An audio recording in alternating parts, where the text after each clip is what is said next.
নমস্কাৰ মই প্ৰাঞ্জল ফুকনে আপোনালোকক স্বাগতম জনাইছো বিটিএডিৰ ৰাজনীতি শেহতীয়াকৈ উত্তপ্ত হৈ উঠিছে যোৱা এবছৰ ধৰি ঠিক আছে হাগ্ৰামা মহিলাৰী চৰকাৰ গল প্ৰমোদ বড়ো চৰকাৰ আহিলে তাৰ পিছত স্বাভাৱিকভাৱে চলি আছিল কিন্তু আকস্মিকভাৱে এনে দৃশ্যপট ৰাজনৈতিক দৃশ্যপট সন্মুখলৈ আহিছে যেন চৰকাৰ সলনি হ'ব এই সম্পৰ্কত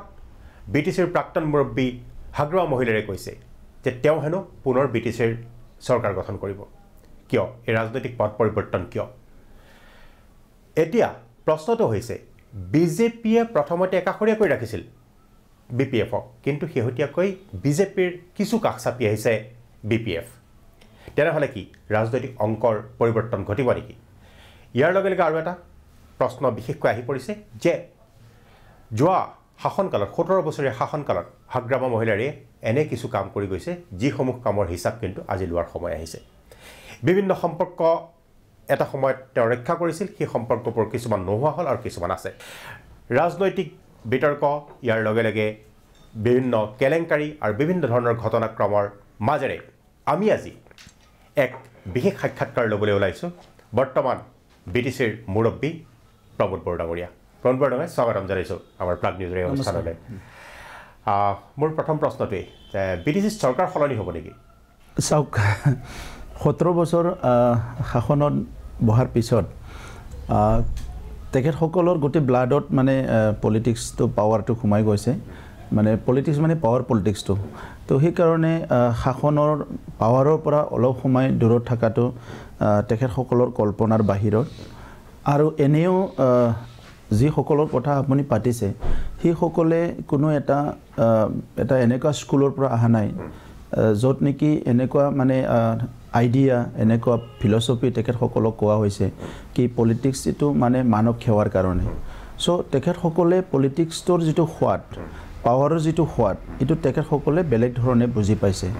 সো পাৱাৰত থকা মানে আপুনি সদায় মানে এটা প্ৰটকল এনজয় কৰিব টকা পইচা পাব আপুনি যি ইচ্ছা তাকে কৰিব পাৰিব সো তেখেতসকলৰ কাৰণে সেইকাৰণে পাৱাৰটো খুব মানে ইম্পৰ্টেণ্ট মই আপোনাৰ এই 1.5 বছৰত যেটো বুজি পাইছো যে পলিটিক্সটো মানে তেনেকুৱা মানে এনজয় কৰিব পৰা বা পলিটিক্সটো তেনেকুৱা আপুনি কিবা এটা পাৱাৰ ফিল কৰিব পৰা তেনেকুৱা একো বিষয় নহয় পলিটিক্সত আহি আমি যদি ভালকে কাম কৰিব পাৰো তো আমাৰ অঞ্চলৰ কাৰণে আমাৰ জাতিৰ কাৰণে আমি কিবা এটা কাম কৰিব পাৰো সো এইটো মানে যেটো আমি ফিল কৰিছো আৰু তেখেতসকলে ফিল কৰিছে এইটো বহুত বেলেগ আৰু সেই কাৰণে আপুনি চাওক 1.5 বছৰৰ কথা নহয় চৰকাৰটো গঠন কৰিবই দিয়া নাছিলে ইভেন ইলেকশন হৈ থকা সময়ত আপুনি দেখিছে মোৰ কনভয়ত মানে এটাক হৈছে আছিল কি হলমাৰ কোকৰাঝাৰত আছিল আপুনি কোকৰাঝাৰতে আছিলে গধূলি সময়ত মানে মোক মানে এটা জায়গাত আগৰি প্লাই গাড়ী চাৰি সব ভাঙাইছে আমাক মানে মাৰিবলৈ এটেম্প কৰিছিলে সো এনেকুৱা এটা আৰম্ভ কৰিছে তেখেতসকলে তো ইয়াৰ পিছত যেতিয়া সোয়াৰিন সিৰমনি হল সেই সময়তো ফ্লোৰ টেষ্ট হল তাতেও আপোনালোকে দেখিবলৈ পাইছে ফ্লোৰ টেষ্টত কেনেকৈ মাইক্ৰোফোন বিলাক কাঢ়ি লিছে ইএম বিলাকক ওভাৰটেকিং লবলৈ দিয়া নাই সো কোনো ধৰণৰ তেনেকুৱা মানে পৰিৱেশ দিয়া নাই ইয়াৰ পিছত যেতিয়া কাউন্সিলখন বহিল সকল শপত গ্ৰহণ কৰিলে চৰকাৰ আৰম্ভ হল তাৰ পিছতো প্ৰত্যেকটো প্ৰথমতে তেখেতসকলে বহুতবাৰ আহা নাই মানে এছেম্বলিত আহাই নাই কাউন্সিলত তাৰ পিছত যেতিয়া আহিল তেতিয়াৰ পৰা খুব ডিস্টাৰবেন্সটো আৰম্ভ কৰিলে যে নহা কথাবিলাকত বহুত ডিস্টাৰবেন্স কৰে যিবিলাক আসল কথা সেইবিলাক কথা নাপাতে তো তেনেকুৱা মানে তেখেতসকলে কৰি আছে আৰু আচৰিত কথাটো হাগ্ৰামা মহিলাৰী ডাঙৰীয়াই যিটো ফ্লোৰ টেষ্ট আছিলে ইয়াৰ বাহিৰে আজিলৈকে কাউন্সিলত এদিনো অহা নাই তো এজন ভাল ফ্লোৰ টেষ্টৰ পিছত এদিনো অহা নাই হাগ্ৰামা মহিলা আজিলৈকে আমি গণতন্ত্ৰৰ প্ৰতি ভাবো কি যদি বিৰোধী নাথাকে হিটোৱে নাই বিৰোধী আছে হাগ্ৰামা মহিলা নিজে অহা নাই তো আপুনি চাওক এজন নেতা যি নেতাজনে কয় কি মই মানে বহুত মানে মোৰ ভিজন আছে মডেল বিটিসি বনাম অমুক বনাম তুমুক বনাম সেই নেতাজনে যদি আপুনি কাউন্সিলত যদি পাৱাৰত নাথাকিলে যদি নাহে আপুনি যদি চিন্তা নকৰে তো তেনেহলে কেনেকৈ সেই নেতাজনে মানে আমাৰ সমাজখন লিড কৰিব এতিয়া সেই কাৰণে মই আপোনাৰ প্ৰশ্নৰ উত্তৰটো ক'ব বিচাৰিছো তেখেতসকলে পাৱাৰ নহলে 1 সেকেন্ডত থাকিব নোৱাৰে গতিকে আজি এই সময়ত যে তেখেতসকলে এই কামটোকে সদায় ৰাতি খুলে উঠিলে খালি চৰকাৰ খলনি ইয়াৰ বাহিৰে বেলেগ দেখিবলৈ নাপায় নাপায় ইয়াত যে ৰেপ হৈছে ইয়াত যে মানে ধুমুহা আহিছে ঘৰ ভাঙিছে ইয়াত যে হাতীয়ে মানুহ মাৰিছে ইয়াত যে বানপানী আহিছে এই কথাবিলাকত কোনো আপুনি দেখিবলৈ নাপাব খালি দেখি পাব যে আপুনি অকল যে ইয়াত চৰকাৰ সলনি হাগ্ৰামা মহিলাই আৰু এটা কথা কৈছে যে 12 জন ইউপিপিএলৰ পাৰিষদ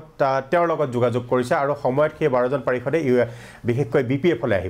আহি পেলাই তেওঁ চৰকাৰ সলনি কৰিব তেনেকুৱা এটা ফৰ্মুলা তেওঁ কৈছে এইটো কিমান দূৰ সঁচা চাক 12 জন হলে ময়ো যাব লাগিব তো মই যোৱা 15-17 বছৰত হাগ্ৰামা মহিলাৰী ডাঙৰীয়াৰ নীতিৰ বিৰুদ্ধে যুঁজি আহিছোঁ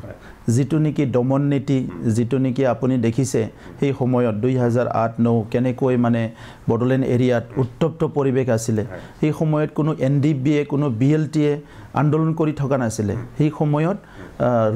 ৰুলিং আৰু মানে ইয়াৰ লগত পলিটিক্যাল কনফ্লিক্টত আমাৰ 150 জন মানুহ মৰিব লগা হৈছে সেই সময়ত আপুনি দেখিবলৈ পাইছে সো এই সময়ৰ পৰা যেটো অগণতান্ত্ৰিক সেই সময়ত আমাৰ সাংবাদিকক হত্যা কৰা হৈছে প্ৰফেসৰক হত্যা কৰা হৈছে পিস কমিটিৰ মানুহক হত্যা কৰা হৈছে আৰু আজি যদি ভাৰত চৰকাৰৰ এজেন্সিজ বিলাকে এনআইএ হওক সিবিআই হওক যিমানখিনি এজেন্সিজ আছে ভালকে যদি ষ্টাডি কৰি চাই ইয়াৰ মানে যেটো পইণ্ট ফিংগাৰ আঙুলিটো কোনপালে যাব হেতু আপুনি ভালকৈ জানে তো সেই কাৰণে আজি যে সকলে আজি হেইবিলাক কথা কৈ আছে তেখেত সকলৰ সমাজৰ প্ৰতি নাগৰিকৰ প্ৰতি জাতিৰ প্ৰতি এই অঞ্চলৰ ৰাইজৰ প্ৰতি কোনো দায়বদ্ধতা নাই তো সেই কাৰণে অগণতান্ত্ৰিক কথা কৈ অগণতান্ত্ৰিক কাম কৰে গণতন্ত্ৰৰ মূল্যবোধটোই বুজি নাপায় আজি ভাৰতবৰ্ষৰ গণতন্ত্ৰ ক'ত গৈ পালে আজি ভাৰতৰ প্ৰধানমন্ত্ৰী মানে এটা গোটেই দুনিয়াত সকলো স্বীকৃতি দিয়া সন্মান দিয়া এজন আজি প্ৰধানমন্ত্ৰী পাইছো আমি আৰু ভাৰতৰ পলিচিছ বিলাক গোটেই ওয়াৰ্ল্ডে এপ্ৰিচিয়েট কৰে তো অসম কোনটো লেভেলৰ পলিটিক্স কৰি আছে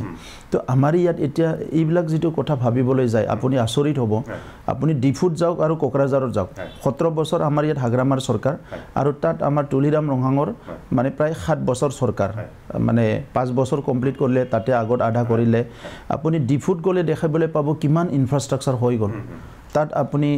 ডিসি কনফাৰেন্স হৈ গল ক্যাবিনেট হৈ গল কিমানখিনি ইনফ্ৰাষ্ট্ৰাকচাৰ হৈ গল তাতে তাৰালাংছত যিখিনি বনাইছে তেখেতে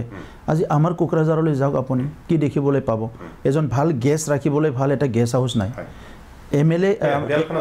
এমসিএলএ হয় এমসিএলএ ইএম বিলাক ডাঙৰ হোটেল এখন আছে না হেতুটো এটা তেখেতে হোটেল বনাইছে হস্পিটাল বনাইছে তেখেতৰ কাৰণে যি লাগে সব বনাইছে কিন্তু পাব্লিকৰ কাৰণে একো নাই যিবিলাক এমসিএলএ ইলেক্টেড ৰিপ্ৰেজেন্টেটিভ তেখেত সকলে ভাড়া ঘৰ বিচাৰিব লাগে ইএম সকলে ভাড়া ঘৰ বিচাৰিব লাগে 17 বছৰ চৰকাৰৰ পিছতো মানে প্ৰায় 15 মানে 20000 কোটি টকা খৰচ কৰাৰ পিছতো আজি এনেকুৱা এটা অৱস্থা আমাৰ বডলেণ্ডৰ কোনো এটা টাউন আপোনাক কোনো এটা টাউন প্ৰায় 10টা মান আমাৰ সৰু সৰু টাউন আছে কোনো এটা টাউনত ভাল এটা কনফাৰেন্স হল নাই ভাল এটা অডিটৰিয়াম নাই কোনো এটা টাউনত 17 বছৰত তো আজি এই কাৰণে এটা হল এইখিনি সময়তে আপোনাৰ কিমান মানে 2008 ৰ সংঘৰ্ষ 2012 ৰ সংঘৰ্ষ 2014 মানে কিমান ডাঙৰ এটা ঘটনা হৈ গল এই ঘটনাবিলাক যে হৈ আছে সব তেখেত সকলৰ সময়ত হোৱা তো সেই কাৰণে আৰু এটা প্ৰসংগ উত্থাপন হৈছে যে আপুনি আৰু হাগ্ৰামা মহিলাৰে মিলিত হৈছিলে বিশেষকৈ বিজেপিক বাদ দি তাত চৰকাৰ গঠনৰ এনেকুৱা এটা পৰিকল্পনা কৰা বুলি এটা কথা ওলাইছে হাগ্ৰামা মহিলাৰে সেই কথাটো কৈছে যে প্ৰমোদ বড়ো মোৰ লগত বহিছিলে কথাটো সঁচা নেমিছা চাওক কেতিয়াবা তেখেতে কয় যে বিজেপি আমাক দিব বাদ দিব কেতিয়াবা আমাক বিজেপিক বাদ দিব বুলি এতিয়া ক'বলৈ ধৰিছে কথাটো হল কি তেখেতে এটা কথা আগতে কৈ থৈছে যোনে পাৱাৰত থাকিব তেখেতে তাৰ লগতে থাকিব এটো আজিৰ কথা নহয় আগৰ পৰা কয় মানে পলিটিক্সত আপুনি লেফট উইং ৰাইট উইং দেখিছে আৰু তেখেত সকলে এটা নতুন উইং মানে আৰম্ভ কৰিছে হেতু হল মানে অপৰচুনিষ্ট উইং তো হেতু হাগ্ৰামা মহিলাৰ এটা নতুন পলিটিক্যাল থিওৰি তো এতিয়া মানে বিজেপি আৰু আমাৰ মাজত সংঘাত লগাবলৈ বিভিন্ন কথাবিলাক কৈছে তেখেতে মোক লগ কৰিবলৈ আহিছে মই তেখেতক লগ কৰিবলৈ যোৱা নাই সো তেখেতৰ কিছুমান ইস্যুজ আছে তেখেতৰ থ্ৰেট আছে তেখেতৰ মানে থ্ৰেট একো নাই তেখেতে আগতে কৰি যোৱা ভুল বিলাকৰ কাৰণে আজি তেখেতে হয়তো খুবলৈ নোৱাৰে বিভিন্ন টেনচনত থাকিব লগা হয় সো তেখেতৰ বহুত ইস্যু আছে মোৰ একো ইস্যু নাই আৰু আজি প্ৰাঞ্জল দা আপোনাক মই স্পষ্ট কথা কৈ থম যে মই একচুয়ালি মই পলিটিক্স কৰিবলৈ মোৰ আগৰ পৰাই মন নাছিল এই কথাটো আপুনি মোক আপোনাৰ ইলেকশ্যনৰ সময়ত কাৰণ মই এপছৰ দিনৰ পৰা আপোনাক জানো মই এটা ভাল সম্পৰ্ক আছে তেতিয়াও আপুনি মোক কৈছিলে যে পলিটিক্স কৰিবলৈ মোৰ মন নাছিলে মানে পলিটিক্সটো মই একদম মানে পলিটিক্সটো মোৰ মানে এজেন্ডাৰ বাহিৰত আছিল কিন্তু মই সংগ্ৰামত আছিলো আৰু 17 বছৰে দেখিলো যে এই অঞ্চলত বড়ো আৰু অনাবড়ো এটা সৃষ্টি হল আমাৰ মাজত কনফিডেন্স নোহোৱা হৈ গল বহুত কনফ্লিক্ট হ'ল আৰ্মছৰ এটা জনজননী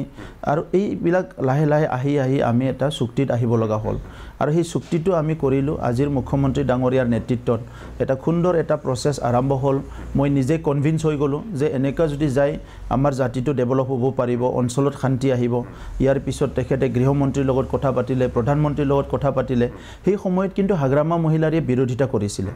আজি যিটো শান্তি চুক্তি হৈ গ'ল 2020ত এই শান্তি চুক্তিটো হাগ্ৰামা মহিলাৰী এণ্ড কোম্পানীয়ে ঘোৰ বিৰোধ কৰিছিলে ইভেন তাত অসমৰো কিছুমান আমাৰ ডাঙৰ ডাঙৰ নেতাবিলাকৰ ভিতৰত মানে ইয়াৰ ইনষ্টিগেশ্যন আছিলে তো এখেতসকলে পিছ নিবিচাৰে যি সময়ত তিনিটাকৈ ডিজিগনেটেড কেম্পত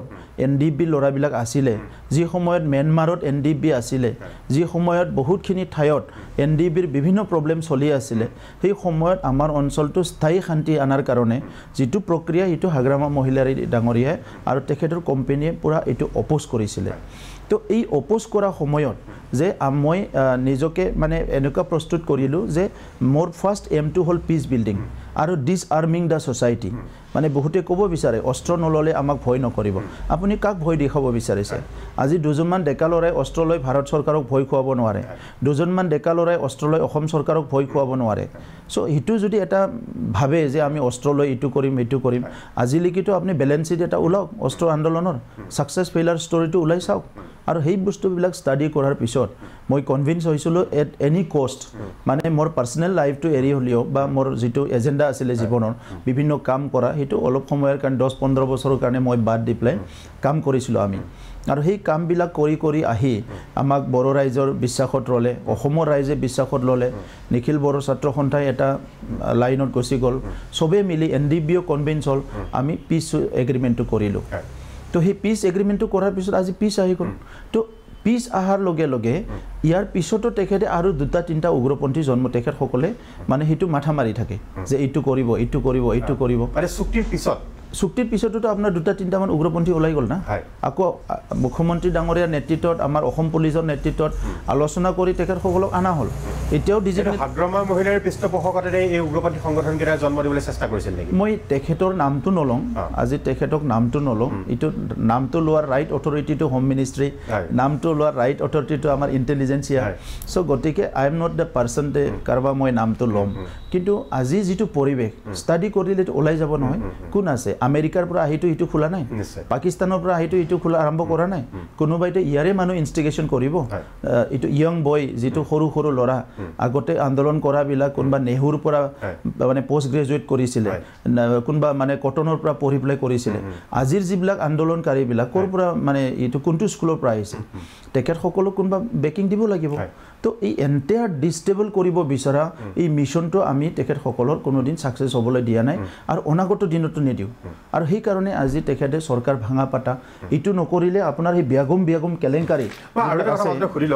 এইটো প্ৰসংগলৈ আহিমেই মই কিন্তু হাগ্ৰামা মহিলা আপোনাক লগ পাই পেলাই কি ক'লে সেইটোকে মই কৈছোঁ যে তেখেতৰ কিছুমান প্ৰব্লেমছ আছে যিটো মই আপোনাক ABCD বুলি ক'ব বিচৰা নাই চ' এইটো অলপ ইথিকত পৰে যে ABCD বুলি মই ক'ব বিচৰা নাই তেখেতেতো GT কৈ দিব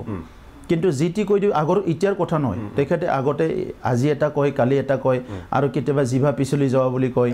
আপোনালোকেতো গোটেই সময়ত দেখিছে তো আমিতো এইবিলাক কৰিব নোৱাৰো না আমি এইবিলাক ক'বই নোৱাৰো আজি আমি যেটো সৰকাৰ চলাই আছো ইয়াত বিজেপি এজিপি আৰু ইউপিপিএল বিজেপি এজিপি আৰু ইউপিপিএল অসমত আৰু কাউন্সিলত হল আমাৰ বিজেপি ইউপিপিএল আৰু জিএসপি আমি সৰকাৰ চলাই আছো ভালকৈ আৰু এটা সুন্দৰ পৰিবেশ সকলো জাতি জনগোষ্ঠীয়ে ভালকে চলি আছে মাটিবাৰীৰ সমস্যা বিভিন্ন সমস্যা লাহে লাহে আমি সমাধান কৰি গৈ আছো অসমত যেনেকৈ মুখ্যমন্ত্ৰী ডাঙৰীয়াই নতুন নতুন নীতি লৈছে এই নীতিবিলাক যি পাৰো আমি ৰেপ্লিকেট কৰি ইয়াত আমি আৰম্ভ কৰিছো যেটো নেকি 6 শিডিউলত আমি নিজাকে কৰিব লাগে হেতু আমি আৰম্ভ কৰিছো তো এই গুটেই কামবিলাক দেখা পাই ফলাই তেখেতে মানে ভয় কৰিছে যে মোৰ ৰাজনীতি জীৱনটো শেষ হৈ যাব মানে তেখেতে পুনৰ আহিব নোৱাৰিব তেখেতে ৰাজনীতিটো হল টকা পইচা অলপ ভয় খোৱা এনেকৈ ৰাজনীতি আছিল নমস্কাৰ মই প্ৰাঞ্জল ফকৰে আপোনালোকক স্বাগতম জনাইছো বিটিআৰৰ ৰাজনীতি শেহতীয়াকৈ উত্তপ্ত হৈ উঠিছে যোৱা এবছৰ ধৰি ঠিক আছে হাগ্ৰামা মহিলাৰী চৰকাৰ গল প্ৰমোদ বড়ো চৰকাৰ আহিলে তাৰ পিছত স্বাভাৱিকভাৱে চলি আছিল কিন্তু আকস্মিকভাৱে এনে দৃশ্যপট ৰাজনৈতিক দৃশ্যপট সন্মুখলৈ আহিছে যেন চৰকাৰ সলনি হ'ব এই সম্পৰ্কত বিটিচিৰ প্ৰাক্তন মুৰব্বী হাগ্ৰামা মহিলাৰে কৈছে যে তেওঁ হেনো পুনৰ বিটিচিৰ চৰকাৰ গঠন কৰিব কিয় এই ৰাজনৈতিক পথ পৰিৱৰ্তন কিয় এতিয়া প্ৰশ্নটো হৈছে বিজেপিয়ে প্ৰথমতে একাষৰীয়াকৈ ৰাখিছিল বিপিএফক কিন্তু শেহতীয়াকৈ বিজেপিৰ কিছু কাষ চাপি আহিছে বিপিএফ তেনেহ'লে কি ৰাজনৈতিক অংকৰ পৰিৱৰ্তন ঘটিব নেকি ইয়াৰ লগে লগে আৰু এটা প্ৰশ্ন বিশেষকৈ আহি পৰিছে যে যোৱা শাসনকালত 17 বছৰীয়া শাসনকালত হাগ্ৰামা মহিলাৰে এনে কিছু কাম কৰি গৈছে যিসমূহ কামৰ হিচাপ কিন্তু আজি লোৱাৰ সময় আহিছে বিভিন্ন সম্পৰ্ক এটা সময়ত তেওঁ ৰক্ষা কৰিছিল সেই সম্পৰ্কবোৰ কিছুমান নোহোৱা হ'ল আৰু কিছুমান আছে ৰাজনৈতিক বিতৰ্ক ইয়াৰ লগে লগে বিভিন্ন কেলেংকাৰী আৰু বিভিন্ন ধৰণৰ ঘটনাক্ৰমৰ মাজেৰে আমি আজি এক বিশেষ সাক্ষাৎকাৰ ল'বলৈ ওলাইছোঁ বৰ্তমান বিটিচিৰ মুৰব্বী প্ৰমোদ বড়ো ডাঙৰীয়া প্ৰমোদ বড়ো ডাঙৰীয়া স্বাগতম জনাইছোঁ আমাৰ প্ৰাগ নিউজৰ এই অনুষ্ঠানলৈ মোৰ প্ৰথম প্ৰশ্নটোৱেই বিটিচিৰ চৰকাৰ সলনি হ'ব নেকি চাওক 17 বছৰ শাসনত বহাৰ পিছত তেখেতসকলৰ গোটেই ব্লাডত মানে পলিটিক্সটো পাৱাৰটো সোমাই গৈছে মানে পলিটিক্স মানে পাৱাৰ পলিটিক্সটো তো সেইকাৰণে শাসনৰ পাৱাৰৰ পৰা অলপ সময় দূৰত থকাটো তেখেতসকলৰ কল্পনাৰ বাহিৰত আৰু এনেও যিসকলৰ কথা আপুনি পাতিছে সেইসকলে কোনো এটা এনেকুৱা স্কুলৰ পৰা অহা নাই য'ত নেকি এনেকুৱা মানে আইডিয়া এনেকুৱা ফিলচফি তেখেতসকলক কোৱা হৈছে কি পলিটিক্স এইটো মানে মানৱ সেৱাৰ কাৰণে চ' তেখেতসকলে পলিটিক্সটোৰ যিটো সোৱাদ পাৱাৰৰ যিটো সোৱাদ এইটো তেখেতসকলে বেলেগ ধৰণে বুজি পাইছে চ' পাৱাৰত থকা মানে আপুনি সদায় মানে এটা প্ৰট'কল এনজয় কৰিব টকা পইচা পাব আপুনি যি ইচ্ছা তাকে কৰিব পাৰিব চ' তেখেতসকলৰ কাৰণে সেইকাৰণে পাৱাৰটো খুব মানে ইম্পৰ্টেণ্ট মই আপোনাৰ এই 1.5 বছৰত যেটো বুজি পাইছোঁ যে পলিটিক্সটো মানে তেনেকুৱা মানে এনজয় কৰিব পৰা বা পলিটিক্সটো তেনেকুৱা আপুনি কিবা এটা পাৱাৰ ফিল কৰিব পৰা তেনেকুৱা একো বিষয় নহয় পলিটিক্সত আহি আমি যদি ভালকে কাম কৰিব পাৰোঁ তো আমাৰ অঞ্চলৰ কাৰণে আমাৰ জাতিৰ কাৰণে আমি কিবা এটা কাম কৰিব পাৰোঁ চ' এইটো মানে যেটো আমি ফিল কৰিছোঁ আৰু তেখেতসকলে ফিল কৰিছে এইটো বহুত বেলেগ আৰু সেই কাৰণে আপুনি চাওক 1.5 বছৰৰ কথা নহয় চৰকাৰটো গঠন কৰিবই দিয়া নাছিলে ইভেন ইলেকশ্যন হৈ থকা সময়ত আপুনি দেখিছে মোৰ কনভয়ত মানে এটাক হৈছে আছিল কি হলমাৰ কোকৰাঝাৰত আছিল আপুনি কোকৰাঝাৰতে আছিলে গধূলি সময়ত মানে মোক মানে এটা জায়গাত আগৰি প্লাই গাড়ী চাৰি সব ভাঙাইছে আমাক মানে মাৰিবলৈ এটেম্প কৰিছিলে চ' এনেকুৱা এটা আৰম্ভ কৰিছে তেখেতসকলে তো ইয়াৰ পিছত যেতিয়া সোয়াৰিন সিৰমনি হল সেই সময়তো ফ্লোৰ টেষ্ট হল তাতেও আপোনালোকে দেখিবলৈ পাইছে ফ্লোৰ টেষ্টত কেনেকৈ মাইক্ৰোফোন বিলাক কাঢ়ি লিছে ইএম বিলাকক ওভাৰটেকিং ল'বলৈ দিয়া নাই চ' কোনো ধৰণৰ তেনেকুৱা মানে পৰিৱেশ দিয়া নাই ইয়াৰ পিছত যেতিয়া কাউন্সিলখন বহিল সকল শপত গ্ৰহণ কৰিলে চৰকাৰ আৰম্ভ হ'ল তাৰ পিছতো প্ৰত্যেকটো প্ৰথমতে তেখেতসকলে বহুতবাৰ আহা নাই মানে এছেম্বলিত আহাই নাই কাউন্সিলত তাৰ পিছত যেতিয়া আহিল তেতিয়াৰ পৰা খুব ডিস্টাৰবেন্সটো আৰম্ভ কৰিলে যে নহা কথাবিলাকত বহুত ডিস্টাৰবেন্স কৰে যিবিলাক আসল কথা সেইবিলাক কথা নাপাতে তো তেনেকুৱা মানে তেখেতসকলে কৰি আছে আৰু আচৰিত কথাটো হাগ্ৰামা মহিলাৰী ডাঙৰীয়াই যিটো ফ্লোৰ টেষ্ট আছিলে ইয়াৰ বাহিৰে আজিলৈকে কাউন্সিলত এদিনো অহা নাই তো এজন ভাল ফ্লোৰ টেষ্টৰ পিছত এদিনো অহা নাই হাগ্ৰামা মহিলা আজিলৈকে আমি গণতন্ত্ৰৰ প্ৰতি এটা ভাবো কি যদি বিৰোধী নাথাকে হিটোৱে নাই বিৰোধী আছে হাগ্ৰামা মহিলা নিজে অহা নাই তো আপুনি চাওক এজন নেতা যি নেতাজনে কয় কি মই মানে বহুত মানে মোৰ ভিজন আছে মডেল বিটিচি বনাম অমুক বনাম তুমুক বনাম সেই নেতাজনে যদি আপুনি কাউন্সিলত যদি পাৱাৰত নাথাকিলে যদি নাহে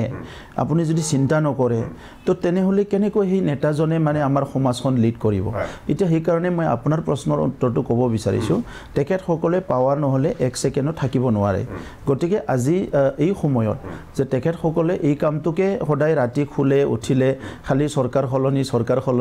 ইয়াৰ বাহিৰে বেলেগ দেখিবলৈ নাপায় ইয়াত যে ৰেপ হৈছে ইয়াত যে মানে ধুমুহা আহিছে ঘৰ ভাঙিছে ইয়াত যে হাতীয়ে মানুহ মাৰিছে ইয়াত যে বানপানী আহিছে এই কথাবিলাকত কোনো আপুনি দেখিবলৈ নাপাব খালি দেখি পাব যে আপুনি অকল যে ইয়াত চৰকাৰ সলনি হাগ্ৰামা মহিলাই আৰু এটা কথা কৈছে যে 12 জন ইউপিপিএলৰ পাৰিষদ তেওঁৰ লগত যোগাযোগ কৰিছে আৰু সময়ত সেই 12 জন পাৰিষদে বিশেষকৈ বিপিএফলৈ আহিব আহি পেলাই তেওঁ চৰকাৰ সলনি কৰিব তেনেকুৱা এটা ফৰ্মুলা তেওঁ কৈছে এইটো কিমান দূৰ সঁচা চাওক 12 জন হ'লে ময়ো যাব লাগিব তো মই যোৱা 15-17 বছৰত হাগ্ৰামা মহিলাৰী ডাঙৰীয়াৰ নীতিৰ বিৰুদ্ধে যুঁজি আহিছোঁ যিটো নেকি দমন নীতি যিটো নেকি আপুনি দেখিছে সেই সময়ত 2008-9 কেনেকৈ মানে বড়োলেণ্ড এৰিয়াত উত্তপ্ত পৰিৱেশ আছিলে সেই সময়ত কোনো NDBA কোনো BLTয়ে আন্দোলন কৰি থকা নাছিলে সেই সময়ত ৰুলিং আৰু মানে ইয়াৰ লগত পলিটিক্যাল কনফ্লিক্টত আমাৰ 150 জন মানুহ মৰিব লগা হৈছে সেই সময়ত আপুনি দেখিবলৈ পাইছে সো এই সময়ৰ পৰা যেটো অগণতান্ত্ৰিক সেই সময়ত আমাৰ সাংবাদিকক হত্যা কৰা হৈছে প্ৰফেসৰক হত্যা কৰা হৈছে পিস কমিটিৰ মানুহক হত্যা কৰা হৈছে আৰু আজি যদি ভাৰত চৰকাৰৰ এজেন্সিজ বিলাকে NIA হওক CBI হওক যিমানখিনি এজেন্সিজ আছে ভালকে যদি ষ্টাডি কৰি চাই ইয়াৰ মানে যেটো পইণ্ট ফিংগাৰ আঙুলিটো কোনপালে যাব হেতু আপুনি ভালকৈ জানে তো সেই কাৰণে আজি যে সকলে আজি হেইবিলাক কথা কৈ আছে তেখেত সকলৰ সমাজৰ প্ৰতি নাগৰিকৰ প্ৰতি জাতিৰ প্ৰতি এই অঞ্চলৰ ৰাইজৰ প্ৰতি কোনো দায়বদ্ধতা নাই তো সেই কাৰণে অগণতান্ত্ৰিক কথা কৈ অগণতান্ত্ৰিক কাম কৰে গণতন্ত্ৰৰ মূল্যবোধটোই বুজি নাপায় আজি ভাৰতবৰ্ষৰ গণতন্ত্ৰ ক'ত গৈ পালে আজি ভাৰতৰ প্ৰধানমন্ত্ৰী মানে এটা গোটেই দুনিয়াত সকলো স্বীকৃতি দিয়া সন্মান দিয়া এজন আজি প্ৰধানমন্ত্ৰী পাইছো আমি আৰু ভাৰতৰ পলিচিছ বিলাক গোটেই ওয়াৰ্ল্ডে এপ্ৰিচিয়েট কৰে তো অসম কোনটো লেভেলৰ পলিটিক্স কৰি আছে তো আমাৰ ইয়াত এতিয়া এইবিলাক যেটো কথা ভাবিবলৈ যায় আপুনি আচৰিত হ'ব আপুনি ডিফুট যাওক আৰু কোকৰাঝাৰত যাওক 17 বছৰ আমাৰ ইয়াত হাগ্ৰামাৰ চৰকাৰ আৰু তাত আমাৰ তুলিৰাম ৰঙাঙৰ মানে প্ৰায় 7 বছৰ চৰকাৰ মানে 5 বছৰ কমপ্লিট কৰিলে তাতে আগত আধা কৰিলে আপুনি ডিফুট গলে দেখাবলৈ পাব কিমান ইনফ্ৰাষ্ট্ৰাকচাৰ হৈ গল তাত আপুনি DC কনফাৰেন্স হৈ গল কেবিনেট হৈ গল কিমানখিনি ইনফ্ৰাষ্ট্ৰাকচাৰ হৈ গল তাতে তাৰালাংছত যিখিনি বনাইছে তেখেতে আজি আমাৰ কোকৰাঝাৰলৈ যাওক আপুনি কি দেখিবলৈ পাব এজন ভাল গেছ ৰাখিবলৈ ভাল এটা গেছ হাউস নাই MLA MCLA হয় MCLA EM বিলাক ডাঙৰ হোটেল এখন আছে না হেতুটো এটা তেখেতে হোটেল বনাইছে হস্পিটাল বনাইছে তেখেতৰ কাৰণে যি লাগে সব বনাইছে কিন্তু পাব্লিকৰ কাৰণে একো নাই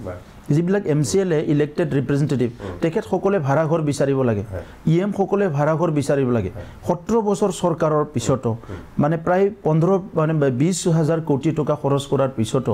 আজি এনেকুৱা এটা অৱস্থা আমাৰ বড়োলেণ্ডৰ কোনো এটা টাউন আপোনাক কোনো এটা টাউন প্ৰায় 10টা মান আমাৰ সৰু সৰু টাউন আছে কোনো এটা টাউনত ভাল এটা কনফাৰেন্স হল নাই ভাল এটা অডিটৰিয়াম নাই কোনো এটা টাউনত 17 বছৰত তো আজি এই কাৰণে এটা হল এইখিনি সময়তে আপোনাৰ কিমান মানে 2008 ৰ সংঘৰ্ষ 2012 ৰ সংঘৰ্ষ 2014 মানে কিমান ডাঙৰ এটা ঘটনা হৈ গল এই ঘটনাবিলাক যে হৈ আছে সব তেখেত সকলৰ সময়ত হোৱা আপুনি আৰু হাগ্ৰামা মহিলাৰে মিলিত হৈছিলে বিশেষকৈ বিজেপিক বাদ দি তাত চৰকাৰ গঠনৰ এনেকুৱা এটা পৰিকল্পনা কৰা বুলি এটা কথা ওলাইছে হাগ্ৰামা মহিলাৰে সেই কথাটো কৈছে যে প্ৰমোদ বড়ো মোৰ লগত বহিছিলে কথাটো সঁচা নেমিছা চাওক কেতিয়াবা তেখেতে কয় যে বিজেপি আমাক দিব বাদ দিব কেতিয়াবা আমাক বিজেপিক বাদ দিব বুলি এতিয়া ক'বলৈ ধৰিছে কথাটো হল কি তেখেতে এটা কথা আগতে কৈ থৈছে যোনে পাৱাৰত থাকিব তেখেতে তাৰ লগতে থাকিব এটো আজিৰ কথা নহয় আগৰ পৰা কয় মানে পলিটিক্সত আপুনি লেফট উইং ৰাইট উইং দেখিছে আৰু তেখেত সকলে এটা নতুন উইং মানে আৰম্ভ কৰিছে হেতু হল মানে অপৰচুনিষ্ট উইং তো হেতু হাগ্ৰামা মহিলাৰ এটা নতুন পলিটিক্যাল থিওৰি তো এতিয়া মানে বিজেপি আৰু আমাৰ মাজত সংঘাত লগাবলৈ বিভিন্ন কথাবিলাক কৈছে তেখেতে মোক লগ কৰিবলৈ আহিছে মই তেখেতক লগ কৰিবলৈ যোৱা নাই সো তেখেতৰ কিছুমান ইস্যুজ আছে তেখেতৰ থ্ৰেট আছে তেখেতৰ মানে থ্ৰেট একো নাই তেখেতে আগতে কৰি যোৱা ভুল বিলাকৰ কাৰণে আজি তেখেতে হয়তো খুবলৈ নোৱাৰে বিভিন্ন টেনচনত থাকিব লগা হয় সো তেখেতৰ বহুত ইস্যু আছে মোৰ একো ইস্যু নাই আৰু আজি প্ৰাঞ্জল দা আপোনাক মই স্পষ্ট কথা কৈ থম যে মই একচুয়ালি মই পলিটিক্স কৰিবলৈ মোৰ আগৰ পৰাই মন নাছিল এই কথাটো আপুনি মোক আপোনাৰ ইলেকশ্যনৰ সময়ত কাৰণ মই এপছৰ দিনৰ পৰা আপোনাক জানো মই এটা ভাল সম্পৰ্ক আছে তেতিয়াও আপুনি মোক কৈছিলে যে পলিটিক্স কৰিবলৈ মোৰ মন নাছিলে মানে পলিটিক্সটো মই একদম মানে পলিটিক্সটো মোৰ মানে এজেন্ডাৰ বাহিৰত আছিল কিন্তু মই সংগ্ৰামত আছিলো আৰু 17 বছৰে দেখিলো যে এই অঞ্চলত বড়ো আৰু অনাবড়ো এটা সৃষ্টি হল আমাৰ মাজত কনফিডেন্স নোহোৱা হৈ গল বহুত কনফ্লিক্ট হল আৰ্মছৰ এটা জনজননী আৰু এইবিলাক লাহে লাহে আহি আমি এটা চুক্তিত আহিব লগা হল আৰু সেই চুক্তিটো আমি কৰিলো আজিৰ মুখ্যমন্ত্ৰী ডাঙৰীয়াৰ নেতৃত্বত এটা সুন্দৰ এটা প্ৰসেস আৰম্ভ হল মই নিজে কনভিন্স হৈ গলো যে এনেকা যদি যায় আমাৰ জাতিটো ডেভেলপ হ'ব পাৰিব অঞ্চলত শান্তি আহিব ইয়াৰ পিছত তেখেতে গৃহমন্ত্ৰীৰ লগত কথা পাতিলে প্ৰধানমন্ত্ৰীৰ লগত কথা পাতিলে সেই সময়ত কিন্তু হাগ্ৰামা মহিলাৰে বিৰোধিতা কৰিছিলে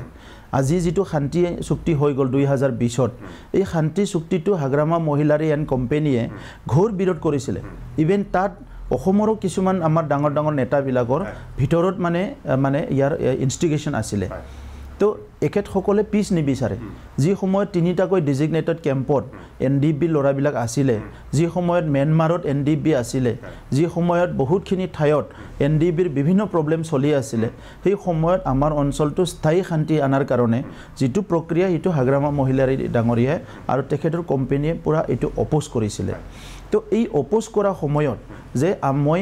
নিজকে মানে এনেকুৱা প্ৰস্তুত কৰিলো যে মোৰ ফাৰ্স্ট এম টু হল পিস বিল্ডিং আৰু ডিসআৰ্মিং দা সোসাইটি মানে বহুতে ক'ব বিচাৰে অস্ত্ৰ নললে আমাক ভয় নকৰিব আপুনি কাক ভয় দেখাব বিচাৰিছে আজি দুজনমান ডেকালৰাই অস্ত্ৰ লৈ ভাৰত চৰকাৰক ভয় খুৱাব নোৱাৰে দুজনমান ডেকালৰাই অস্ত্ৰ লৈ অসম চৰকাৰক ভয় খুৱাব নোৱাৰে সো হিটো যদি এটা ভাবে যে আমি অস্ত্ৰ লৈ ইটো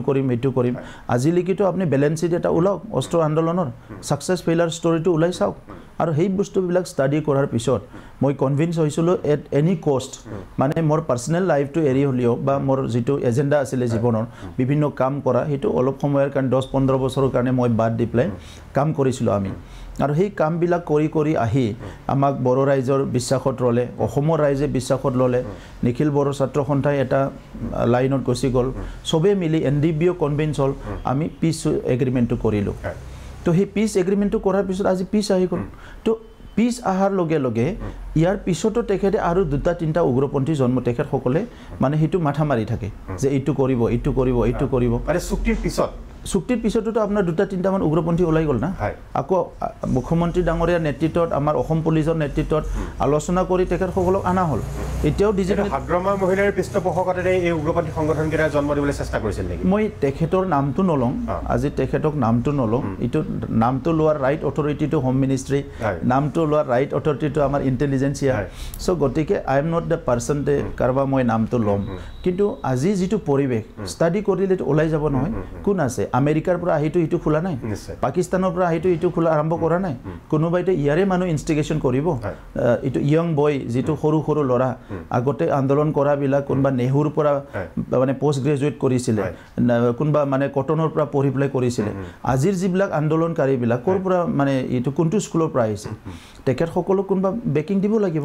তো এই এন্টায়াৰ ডিস্টেবল কৰিব বিচৰা এই মিশনটো আমি তেখেত সকলৰ কোনোদিন সাকসেস হ'বলৈ দিয়া নাই আৰু অনাগত দিনতো নিদিও আৰু সেই কাৰণে আজি তেখেতে সৰকাৰ ভাঙা পাতা ইটো নকৰিলে আপোনাৰ এই বিয়াগম কেলেংকাৰী আৰু এটা কথা মই খুলিলো একিলে এটো প্ৰসংগলৈ আহিমেই মই কিন্তু হাগ্ৰামা মহিলা আপোনাক লগ পাই পেলাই কি ক'লে হিতুকে মই কৈছো যে তেখেতৰ কিছুমান প্ৰবলেমছ আছে যেটো মই আপোনাক ABCD বুলি ক'ব বিচাৰা নাই সো এটো অলপ ইথিকত পৰে যে ABCD বুলি মই ক'ব বিচাৰা নাই তেখেতেটো জিটি কৈ দিব কিন্তু জিটি কৈ দিও আগৰ ইতিয়াৰ কথা নহয় তেখেতে আগতে আজি এটা কয় কালি এটা কয় আৰু কেতিয়াবা জিভা পিছলি যাওয়া বুলি কয় আপোনালোকেটো গোটেই সময়ত দেখিছে তো আমিতো হিবলা কৰিব নোৱাৰো না আমি হিবলা কবই নোৱাৰো আজি আমি যেটো সৰকাৰ চলাই আছো ইয়াত বিজেপি এজিপি আৰু ইউপিপিএল বিজেপি এজিপি আৰু ইউপিপিএল অসমত আৰু কাউন্সিলত হল আমাৰ বিজেপি ইউপিপিএল আৰু জিএসপি আমি সৰকাৰ চলাই আছো ভালকৈ আৰু এটা সুন্দৰ পৰিবেশ সকলো জাতি জনগোষ্ঠীয়ে ভালকে চলি আছে মাটিবাৰীৰ সমস্যা বিভিন্ন সমস্যা লাহে লাহে আমি সমাধান কৰি গৈ আছো অসমত যেনেকৈ মুখ্যমন্ত্ৰী ডাঙৰীয়াই নতুন নীতি লৈছে এই নীতিবিলাক যি পাৰো আমি ৰেপ্লিকেট কৰি ইয়াত আমি আৰম্ভ কৰিছো যেটো নেকি 6 শিডিউলত আমি নিজাকে কৰিব লাগে হিটো আমি আৰম্ভ কৰিছো তো এই গোটেই কামবিলাক দেখা পাই ফলাই তেখেতে মানে ভয় কৰিছে যে মোৰ ৰাজনীতি জীৱনটো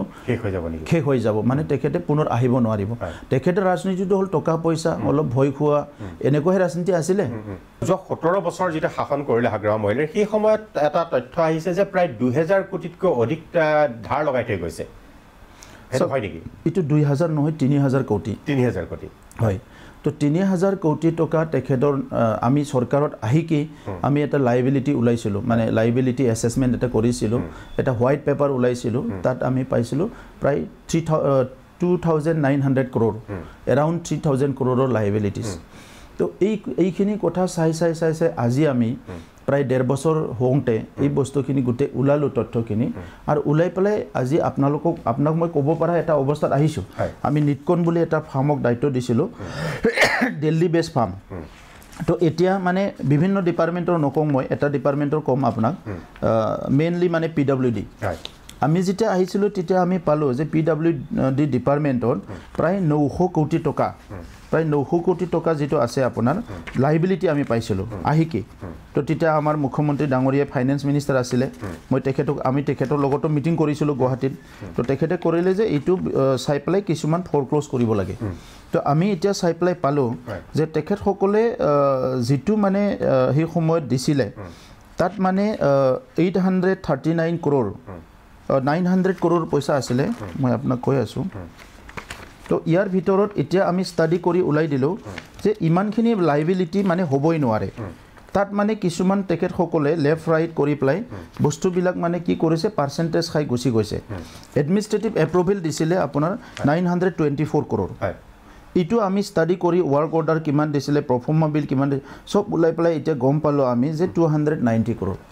290 crores এইটো মানে জেনুইন হয় জেনুইন আমাৰ এতিয়ালৈকে দিছিলে কিমান এইটো আছিলে যে 924 কৰোৰ বিৰাট ব্যৱধান দুটাৰ মাজত বহুত ব্যৱধান আৰু প্ৰধানমন্ত্ৰী ডাঙৰীয়াই যেটো মানে দিছিলে 1000 কোটি টকা ইয়াৰ বাকিখিনি আমি তথ্য ওলাই আছোঁ কিন্তু 1000 কোটি টকাৰ আপুনি টেন্ডাৰ কৰি উঠি 1000টো টেন্ডাৰ কৰিলে ৰাস্তা দলং কিবা কিবি সব হাবদান হৈ থাকিল বহুতে কমপ্লিট হোৱা নাই তাৰ পিছত কি কৰিলে 200 কোটি তাৰ পৰা ওলাই আনি এক্সট্ৰা মানে ইয়াতে অৰ্ডাৰ দিলে মানে আৰু এই অৰ্ডাৰটো আপুনি চাওক যে তাত মানে PNRD ডিপাৰ্টমেণ্টত কটন ইয়াৰ্ন মানে খুটা আৰু ছাতি ছাপ্লাই দিছে 44 কৰোৰ 31 লাখ ইয়াত এগ্ৰিকালচাৰ স্প্ৰে মেচিন আৰু হস্পিটেল গুডছ বুলি দিছে 51 কৰোৰ PHCৰ আইটেম বুলি দিছে 4 কৰোৰ তাৰ পিছত আপোনাৰ এগেইন স্প্ৰে মেচিন আৰু কটন ইয়াৰ্ন মস্কিটো নেট আঠুৱা মানে এইবিলাক দিছে মানে 59 কৰোৰ মানে 60 কৰোৰে অনো ইয়াৰ পিছত WPTBCত এগেইন এগ্ৰিকালচাৰ স্প্ৰে মেচিন আকৌ সাপ্লাই দিছে 41 কৰোৰ তাৰ মানে স্প্ৰে মেচিন আৰু এইটো মানে আপোনাৰ আঠুৱা কম্বল লৈ প্লাই ইয়াত আপোনাৰ প্ৰায় 100 কোটি আৰু ইয়াত 100 কোটি 200 কোটি টকাৰ ইয়াত আপুনি দেখিবলৈ পাব অনলি সাপ্লাই তো হিখিনি যদি আপুনি প্লাস কৰে ইয়াত মানে 100 কোটি টকাৰ যদি আপুনি স্প্ৰে মেচিনে দিছে অসমতো মই ডাউট আছে কি 100 কোটিৰ স্প্ৰে মেচিন কিতাবা সাপ্লাই দিছে নে না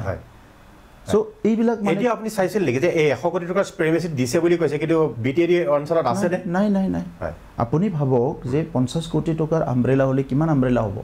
50 কোটি টকাৰ ছাতিয়ে দিছে তো কিমান ছাতি হ'ব এইটো তো সেই কাৰণে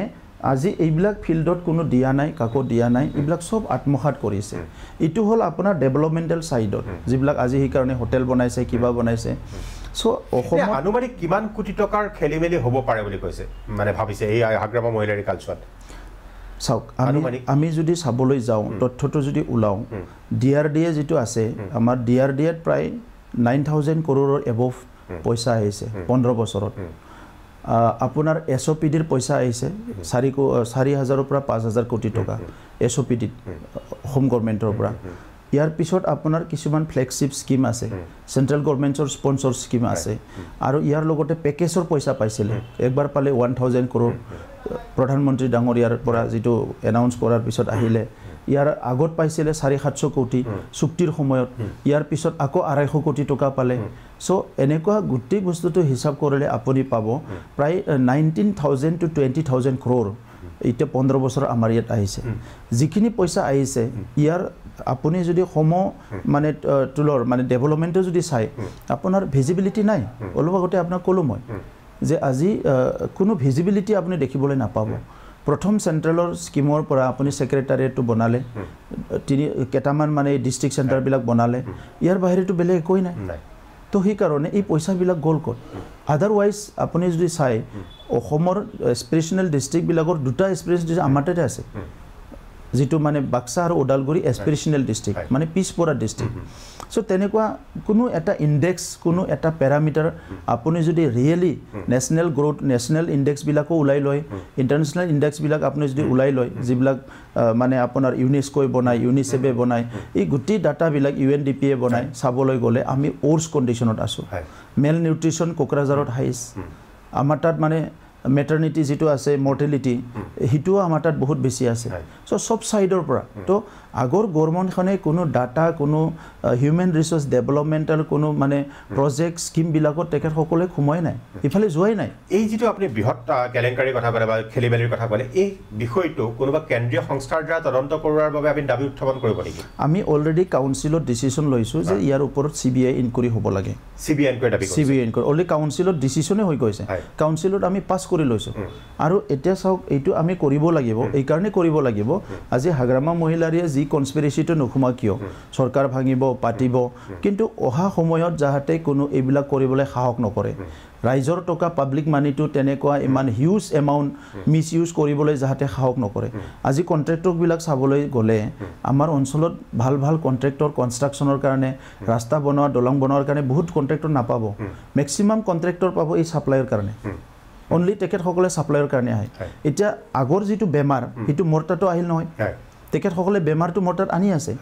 আমাৰ গোটেই মানুহবিলাকক তেখেতসকলে এটাক কৰি আছে এটা ইক'চিষ্টেম বনাই লৈছিলে সেই ইক'চিষ্টেমত আমি অহাৰ লগে লগে আমাকো তেখেতসকলে গ্ৰাহক কৰিব বিচাৰিছে মোৰ তাত আহি চেম ঠিকাদাৰবিলাকে কৈছে যে ছাৰ এই লাইবিলিটিটো দিয়ক 50-50 কৰিম যদি 50-50 কৰিব লাগে ইটোৰ কামটো কৰাই নাই যদি 59 কৰোৰৰ পইচাটো যদি লাইবিলিটিটো 50-50 কৰে এই কামটো কৰিলে জানো সেইটো কামটো কৰাই নাই আনপিনেদি মোক কৈ আছে যে ছাৰ আপুনি যদি মানে নেক্সট চৰকাৰ বনাব লাগে আপোনাক 500 কোটি লাগিব এতিয়াৰ পৰা আপোনাৰ এই ছাপ্লাইবিলাক 200-300 কোটিৰ এতিয়াৰ পৰা আৰম্ভ কৰক বুলি মানে আপোনাৰ ঠিকাদাৰ আপোনাৰ চাৰিফালে আহিবলৈ আৰম্ভ কৰি দিলে চাওক দাদা আপোনাক মই কৈছোঁ যে মই 1.5 বছৰৰ এক্সপিৰিয়েঞ্চ আমাৰ অফিচত পাব্লিকটো আহিবই মানে নাহে পাব্লিকে তো মেইনলি অফিচবিলাকত আহে কণ্ট্ৰেক্টৰে গোটেই অফিচাৰবিলাকক ঘেৰি লৈ কণ্ট্ৰেক্টৰে আমাৰ যিটো ইলেক্টেড ৰিপ্ৰেজেণ্টেটিভবিলাককো ঘৰি ল'বলৈ চেষ্টা কৰি কণ্ট্ৰেক্টৰে ইয়াৰ লগতে আমি ফাইট কৰি আছোঁ যোৱা 1.5 বছৰ যে এটা স্কিম য'ত ৰাস্তাটো আপুনি 70 লাখত বনাব পাৰে সেইটো 1.5 কোটি কৰি দিব এটা স্কুল প্ৰাইমাৰী স্কুল যিটো নেকি আপুনি 12 পৰা 15 লাখত কৰিব পাৰে কনষ্ট্ৰাকশ্যনটো কৰিব পাৰে কমপ্লিট সেইটো আপোনাৰ 50 লাখ কৰি দিব সো এই গোটেই সিস্টেমটো মানে এনেকুৱা লাইনত 15 বছৰত হাগ্ৰামা মহিলাৰ নেতৃত্বৰ চৰকাৰখনে লৈ গৈছিলে তো সেই কাৰণে আজি অসম চৰকাৰ ভাৰত চৰকাৰে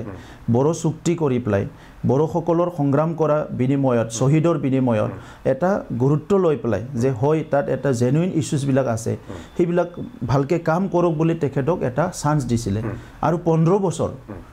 নো ডাউট ইলেকশ্যনত মানে মাৰপিট কৰি জিকি আহিছিলে সেইটো বেলেগ কথা দাবী ধমকি দি পেলাই কিবা কিবি কৰি পেলাই জিকি আহিছিলে otherwise he got the chance for 15 years 15 year chance পাইছে আৰু ইমান মৰম কৰি যি বিচাৰিছে তাকে দিছে ইয়াৰ পিছত যদি আপুনি পাব্লিকক যদি ডেভেলপমেণ্ট নকৰে তাৰ স্কুল কলেজ যদি ভাল নহয় এটা ইণ্ডাষ্ট্ৰী অহা নাই 15 বছৰত আপুনি যদি চাবলৈ যায় এমপ্লয়মেণ্টৰ ক্ষেত্ৰত একোই নাই কেইটামান মানে কণ্ট্ৰেকচুৱেলত চাকৰি দিয়াৰ বাহিৰে আপনার গ্রোথ বলে একো নাই এগ্রিকালচার সেক্টরত একো নাই আজি আমার সময়ত আমি হিসাব করি এটা এই সময়ত আমার প্রায় 18,000 টন মেইজ আমার তার প্রোডাক্ট হয়ে আছে আমি নেক্সট বারো 24,000 লগে টার্গেট করিছো সব প্রোডাকশন বিলাক আমি এটা অর্গানাইজ করি আছো এয়ার ইন্ডিয়াক মাটি আনি 103 জন হিদিনা চাকরি দিয়ালো সো বহুত কাম বিলাক আমি অর্গানাইজ কৰি আছো প্ৰমোদৰ ডাঙৰীয়া মই এটা বিশেষ বিষয় এটো সকলোৰে কাৰণে খুব মানে এটা সঞ্চয়কৰ বিষয় হ'ব আপুনি যেটো কথা কলে আপোনাক ঠিকাদাৰে এনেকুৱা এটা অফাৰ দিছিলে যে 500 কোটি টকা আপোনাক চৰকাৰ গঠন কৰিব এটা অলপ ক'ব নেকি কি অফাৰটো দিছিলে আপোনাক মানে আগৰ কথাবিলাক কৈ আছে যে আগতেটো মানে যেটো চৰকাৰ গঠন কৰিছিলে বা ইলেকশ্যনৰ টাইমত হাগ্ৰামা মহিলাৰ ডাঙৰীয়াটো আৰু ইমান ভাষণ সাখন নিদিয়ে তেখেত সকলৰটো আৰু হিবিলাকে খেলা হয় কাকবা অলপ ভইচ হয় দুখাব নহলে পইচা দিব হেনেকৈ চলাই আহি আছে তো সেই মানুহবিলাক যেহেতু গুটি মানে সেই মেকানিজমত ইনভলভ হৈ আছিল সো তেখেত সকলৰ কিছুমান মানুহে আহি প্লাই মোক ক'ব বিচাৰে যে আপুনি মানে এটো যেহেতু অহা বহুত বছৰ চৰকাৰ চলাব আপুনিয়ে থাকিব গতিকে আপোনাক পইচা লাগিব তো মই কৈছো কি মোক এইবাৰ মই পইচা লৈ জিকি আইছো নেকি পইচা লৈতো জিকি নতুন দল গঠন কৰিবলৈ নতুন গঠন কৰিছো পাব্লিকে ভোট দিছে বিজেপি আমাৰ ইউপিপিএল আমি এলায়েন্স কৰিছো মানে আমাক কিছুমান বহুত সাইডত হেল্প কৰিছে আজি বিজেপিৰ পৰা মানে আমাৰ যেটো এক্সপেৰিয়েন্স নাছিলে বহুত ক্ষেত্ৰত আমাক হেল্প কৰিছে কাৰণ বিজেপিৰো এটা দায়িত্ব তেখেত সকলে লৈছিলে যে এই অঞ্চলত পিস বিল্ডিং কৰিব লাগে আৰু বিশেষকৈ বড়ো অনাবড়ো যেটো এই সংঘাতটো চলি আছিল বিজেপিৰ নেতৃত্ব বিচাৰিছে এই সংঘাতটো সমাপ্ত কৰিব লাগে তো আজি এটো সমাপ্ত হৈ গল সো হিটু এনেকা এটা পৰিবেশ গৰি প্লাই আজি আমি সৰকাৰত আহিলো কিন্তু তেখেত সকলে ভাবে যে সৰকাৰত একবাৰে আহিছে দুইবাৰ তিনিবাৰ চাৰিবাৰ আহিব লাগিলে কমসে কম 500 কোটি টকা লাগিব যদি মই অকলে যদি 500 কোটি লৈ ল আমাৰ পইচাই আহে বছৰত 700 কোটি বছৰত 700 কোটি এইবাৰ নেক্সট হয়তো 700 কোটি আহিব এই পইচাখিনি কলৈ যাব পাব্লিকে কি পাব তো এই গোটেই বস্তুটো আজি তেখেতসকলে এটা ৰং এটা ডাইৰেকশ্যনত লৈ গ'ল বড়ো আন্দোলনৰ যেটো থেসিস আছিলে এই থেসিসৰ গোটেই উল্টা কাম তেখেতসকলে কৰিলে আৰু গোটেই ৰাজনৈতিক পৰিৱেশটো ডেমক্ৰেটিক যেটো সিস্টেম এটো ড্যামেজ কৰি দিলে আৰু যেটো 15 বছৰৰ যেটো স্কুলখনৰ ভিতৰত তেখেতসকলে ৰাখিলে সেই স্কুলত মানুহবিলাকক যেটো ৰিয়েল সেন্স অফ ডেভেলপমেন্ট যেটো নেকি কয় মানে আপাৰ ইথিক্যাল ডেভেলপমেন্ট হিটো মানে নুবুজাই পেলাই এটো কমপ্লিটলি ডাইভাৰ্ট কৰি পেলাই তেখেতসকলে মনোপলি কৰি পেলাই বেলেগ সাইডত হে লৈ গ'ল যাৰ কাৰণে আমাৰ অঞ্চলত এতিয়া ৰাস্তাত বহি থকা ভিখাৰী নাই কিন্তু আপুনি গলে মানে ৰাতিপুৱাৰ পৰা গধূলিলৈকে পইচা বিচৰা মানুহে আপোনাক ঘেৰি ধৰে কিন্তু ৰাস্তাত বহি থকা আমাৰ তাত ভিখাৰী নাই কাৰণ আমাৰ খিলঞ্জিয়া মানুহবিলাকৰ উত্তৰ পূৰ্বাঞ্চলত আজিও আপুনি বহুত বড়ো মানুহ অসমীয়া মানুহ ৰাস্তাত বহি ভিখাৰী আপুনি দেখিবলৈ নাপাব আমাৰ সমাজত কিন্তু আজি বেলেগ টাইপৰ ভিখাৰী জন্ম দি গ'ল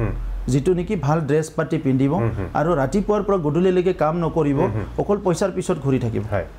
সো হিটো সমাজখনত কমপ্লিটলি মানে এটো ড্যামেজ কৰি পেলাইছে যে ওয়াৰ্ক কালচাৰ বুলি একো নাই প্ৰমোদৰ আৰু এটা কৰিব কৈছো মই যদি চাবলৈ যাওঁ যে 17 বছৰ ভাৰ্সেস 1.5 বছৰ আপুনি এনেকুৱা কেটামান কথা ক'ব পাৰিব মানে যে 17 বছৰ ভাৰ্সেস 1.5 বছৰ আপুনি যি এই 1.5 বছৰত বৰ কম সময় 1.5 বছৰ বেছি সময় নহয় যিকিটা আপুনি নিজেও আপুনি সন্তুষ্টি লাভ কৰিছে যে হয় এইকিটা কাম মই কৰি দেখুৱালো 17 বছৰ দেখুৱা মানে যেটো এমপ্লয়মেন্ট আমি বহুত বেছি পাৰা নাই প্ৰায় 28 মান চাকৰি দিছো 18 পইচাও লোৱা নাই বহুত চেষ্টা চলিছিলে মোক কৈছিলে মই অফিচাৰ বিলাক খুদিছিলো যে এজন মাস্টাৰ চাকৰি দিলে মাৰ্কেটত কি চলি আছে বুলি কেনে আপুনি খুদিছিলে মই খুদিছিলো যে মাৰ্কেটত কি চলিছিলে তো টিকেট kokলে স্যাৰ কমসে কম তো 2 লাখৰ পৰা 2.5 লাখ টকাটো লব এজন মাস্টাৰৰ তাত তো মই হিসাব কৰিলো যে যদি 2400 মাস্টাৰ চাকৰি দিও 2.5 লাখ যদি টকা লয় ৰাতিটো বহুত কৰৰপতি হৈ যাব তো মই হিটো কথা কলো টিকেট সকলো পিছত মই বুজাই দিলো যে এটো চাকৰি যেটো দিয়ে হোল লাইফ এজন মানুক আপুনি মানে তাৰ মানসিকভাৱে তাক মানে ডাইভাৰ্ট কৰি দিয়ে চাকৰি দিয়াৰ নামত পইচা ললে হোল লাইফ হি মনত থাকিব আৰু তাৰ মনত এটা কথা সদায় মনত থাকিব যে পইচা নহলে চাকৰি নাপায় হি কাৰণে সবকো হি মেছেজটো দিবহি যে পইচা নহলে চাকৰি নাপায় পইচা নহলে চাকৰি নাপায় আৰু তেখেতো হি 2 লাখৰ জাগাত 4 লাখ তেখেতে বনাবলৈ চেষ্টা কৰিব কাৰণ নিজৰ লৰা ছোৱালীক দিব লাগিব তো এই সিস্টেমটো আমাৰ অসমত চলি আছিল কিন্তু 2014 যেতিয়া বিজেপি সৰকাৰ আহিল ঘুষ বিলাক এইবিলাক বন্ধ কৰিলে লাহে লাহে এপিএসসি কেলেংকাৰী ধৰিলে বৰ্তমান আমাৰ মুখ্যমন্ত্ৰী হাজাৰ হাজাৰ চাকৰি দি আছে কোনো তাত মানে ব্ৰাইবৰ কথা নাই ঘুষৰ কথা নাই সো আমিও এটো কৰিলো যে ইয়াত কোনো তেনেকা নচলিব খালি শিক্ষকসকলক মই কলো যে আপোনালোকে ডিউটি ভালকে কৰিব কাৰণ আমাৰ এডুকেশনটো বহুত বেয়া হৈ আছে তো এইটো আমাৰ এপইন্টমেন্ট হৈ গল সেকেন্ড এপইন্টমেন্ট যেটা আমি দিছো তাতো মানে কিছুমান প্ৰবলেম বিলাক আহে কিছুমান চাকৰি পোৱা মানুহ বিলাকো কি কৰে নিজৰ চইচ মতে স্কুল সিলেকশন কৰাৰ কাৰণে পইচা দিব বিচাৰে মনে মনে অফিচাৰক যাই কৈ মই 20000 টকা দিম স্যাৰ মোক ইখন স্কুলত দিব মই মানে 30000 দিম মোক মোৰ স্কুলত দিব তো হিটো সুবিধা বিচাৰে সো কৰাপশনটো দুই সাইডে মানে এনকাৰেজ কৰে পিছত এই কথাটো গম পাই মই আমি এটা সিস্টেম কৰিলো যে যিবিলাক মেৰিট লিষ্টটো আমি এটা কম্পিউটাৰত ভৰাই দিলো আৰু স্কুল ভ্যাকেন্সি যিয়ে মানে সবচে হাইয়েস্ট নাম্বাৰ পাইছে ইন্টাৰভিউত আৰু টেটত বা যি আছে হি মানে প্ৰথম স্কুল চইচ কৰিব পাৰিব মই মানে উমুক স্কুলত যাম তেখেতে কম্পিউটাৰৰ বাটন টিপিব স্কুলৰ নাম আহিব হি তাত স্কুলত যাব পাব তেনেকুৱা মেৰিট বেচিছত আমি স্কুল বিলাক সিলেক্ট কৰি দিম যে কোনো জাহাতে পইচা লৈ স্কুল দিব নোৱাৰে তো হি কাৰণে এটা সাইডত বাটন টিপক এটা সাইডত এপইন্টমেন্ট লৈ যায় আৰু ভাত খাই গুছি যাওক এপইন্টমেন্ট লৈ পেলাই কোনো মানে ঘুষ ঘাসৰ কথা নাই তো এই সিস্টেমটো আই এম হ্যাপি নাও নো ডাউট বহুত আমাক শিক্ষক লাগে বহুতখিনি বিদ্যালয়ত এতিয়াও সিঙ্গল টিচাৰ বহুত শিক্ষক লাগে তো এটো পলিচিত আজিলৈকে আহা নাই আনিব লাগিব তো হেতু এটা সেকেন্ড কথা কোকৰাঝাৰত বা আমাৰ বদলেন অঞ্চলত বিভিন্ন ঠাইত গধুলি খুৰজ দুবাৰ পিছত বহুত মানুহ যাবলৈ সাহস কৰা নাছিল এটা সময় তেনেকা সিৰিয়াছ আছিল কিন্তু ইভেন দিনতো 10 বাৰ খুদে ইয়াত আহিব লাগিলে কিন্তু এতিয়া আপুনি 12টা বজাত যাওক 1টা বজাত যাওক আপোনাক ৰাস্তাত খুদিবলৈ কোনো মানুহ নাই কোনি আহিছে ক'ত যাব ভয় কৰিব লাগা আপোনাৰ একো নাই সো এইটো মই এটা ফিল কৰিছোঁ আৰু হিটুকে আমি বহুত বেছি আমনি বা আমাৰ এটা ফিল হৈছিলে যে এটা সময়ত 2008, 9, 10 বিলাকত বেলেগক বাদ দিয়ক লোকেল মানুহবিলাকে ৰাস্তাত ওলাবলৈ ভয় কৰিছিলে ইটো গাঁৱৰ মানুহ হিটু গাঁৱত যাবলৈ ভয় কৰিছিলে সো এইটো আমাৰ গোটেই এণ্টায়াৰ ছ'চাইটিত এটা বেয়া এটা নেগেটিভ এটা ইম্পেক্ট পেলাইছিলে কি এনি টাইম মানুহ যদি ছাপ্ৰেশ্যনত থাকে এটা ফিয়াৰত থাকে সি বেলেগ কথা ভাবিব নোৱাৰে সেইকাৰণে ফিয়াৰ ফ্ৰী ছ'চাইটি আমি বনাব লাগিব আৰু নাও ইন 1.5 years মই দেখিছোঁ যে মোৰ দেন 70% মানুহে ফিল কৰিছে now we are citizen of the freedom India আমি ফ্ৰী মানুহ ভাৰতৰ স্বাধীনতাৰ মানে মানুহ আমি কোনো এটা অঞ্চলত আমাৰ ভয় কৰিব লগা নাই এটা ভালকে সবে চলিছে মূৰ দাঙি উঠিছে কথা কৈছে আগতো কথাই ক'ব পৰা নাছিল কোকৰাঝাৰ যেটো ভয়ৰ পৰিবেশ আছিল হেতু নোহোৱা কৰিলে আপুনি এতিয়া মানে আপুনি যাই ক'ব পাৰে কাৰণ এটা ৰাতি মই যেতিয়া ফাৰ্ষ্ট ওভাৰটেকিং লৈ পেলাই কোকৰাঝাৰত ৰাতি আছিল কেদিনমান সেই সময়ত মই ডিসেম্বৰত মানে ওভাৰটেকিং লৈছিলোঁ জানুৱাৰীত 26 জানুৱাৰীত মই মানে পতাকা উত্তোলন কৰিব লাগে তো মই তাতে থাকি গ'লো ৰাতি তো 12টা বজাত নিখা মানে 25 তাৰিখৰ 12টা বজাত মই দুজন পিএছও আৰু দুজন বন্ধু লৈ পেলাই ৰাস্তা দি খোজকাঢ়ি গৈছিলোঁ টাউনত ৰাতি একবাৰ চাম বুলি পেলাই অলপ দূৰ গৈ পেলাই টাউনত দেখিলোঁ এটা স্কৰপিঅ আৰু এটা ফৰচুনাৰ একদম হাই ভল্টেজত হাই ভলিউমত মানে মিউজিক বজাই পেলাই গাড়ীতে বহি খাই আছে কেজমান ল'ৰা তো আমাক যাই দেখা পাই পেলাই অলপ সময় মনে মনে থাকিল তো ময়ো ডিস্টার্ব কৰা নাই কোন মানুহ কোন কি তো ঠিক মই ইটো ক্ৰছ কৰাৰ লগে লগে গাড়ীখন ক্ৰছ কৰাৰ লগে লগে ৱাক কৰি গৈ আছোঁ খোজকাঢ়ি বহুত চিঞৰিলে মানে প্ৰমোদ বড়ো মুৰ্দাবাদ বুলি পেলাই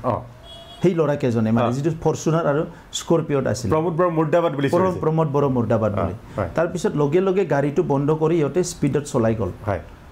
তো মই পুলিচক ফোন কৰিলোঁ যে অহাকালি 26 জানুৱাৰী ৰাতি ৰাস্তাৰ মাজত খাই আছে স্কৰপিঅ মানে আৰু ফৰচুনাৰৰ ফুল সাউণ্ডত মিউজিক বজাই আছে কোকৰাঝাৰ টাউনৰ মাছ মজিয়াত মই এছপিক ফোন কৰিলোঁ সবক ফোন এইবিলাক চাওক কি হৈ আছে তো তাৰ পিছত তেখেতসকলটো পলাই গ'ল গাড়ীটো চলাই অলপ দূৰত গৈ পেলাই মই এটা বড়ো নহয় আদাৰ কমিউনিটি এটা এজন জ্যেষ্ঠ মানুহ এজন লগ পালোঁ বয়সস্থ মানুহ তেখেতে নিজৰ ঘৰৰ ৰাস্তাত থিয় হৈ আছে ৰাতি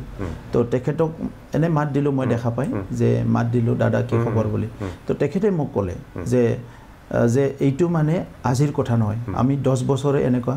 10-15 বছৰে দেখা পাই আছোঁ যদি আপুনি সদায় এনেকুৱা ঘূৰে তেতিয়াহে কোকৰাঝাৰখন ঠিক হ'ব বুলি কেনে তাৰ পিছত মই মাজে মাজে তেনেকা ওলাই থাকোঁ যে কোকৰাঝাৰত থাকিলে কি কেতিয়াবা মই ওলাই যাওঁ ডাষ্টবিনবিলাক এনেকা আছিলে কি ডাষ্টবিনবিলাক পেলাই থৈ যায় এই ডাষ্টবিনবিলাক বাগৰাই থৈ যায় ৰাতি আহি মানে আপুনি মানে ক'ব নোৱাৰা কিছুমান তাতে